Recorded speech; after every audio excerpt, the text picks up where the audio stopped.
அண்ணா, விபூதி பூசுறது மத அடையாளம் கிடையாது, மருத்துவம், மனித நேயத்தின் குறியீடு. மழை காலத்துல விபூதி பூசுனா கபாலத்துல உள்ள கெட்ட நீரை பூரா உறிஞ்சி கலக்கணும், தலைவலி, ஜலதோஷம் இதெல்லாம் வராம பாத்துக்கும்.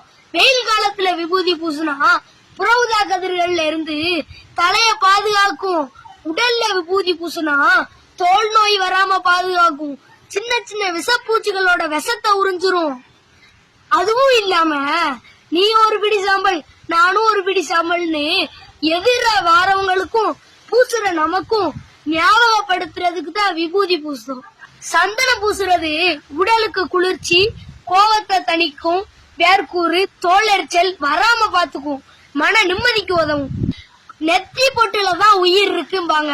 அந்த நெத்தி பொட்டுல குங்குமம் வைக்கிறது தேவையில்லாத கதிரியக்கத்தை வெளியேற்றி கண்களுக்கு காவலனா இருக்கும். குங்குமம் வைக்கிற விதத்திலேயே நீங்க கல்யாணம் ஆனவரா, கல்யாணம் ஆகாதவரா, சண்டைக்கு வாரீங்களா, சமாதானம் பேச வாரீங்களான்னு தெரிஞ்சுக்கலாம். குங்குமம் அப்படின்றது தமிழ் கலாச்சார அடையாளம். அறிவியல ஆன்மீகம் எடுத்துக்கிச்சு, அவ்வளவுதான்.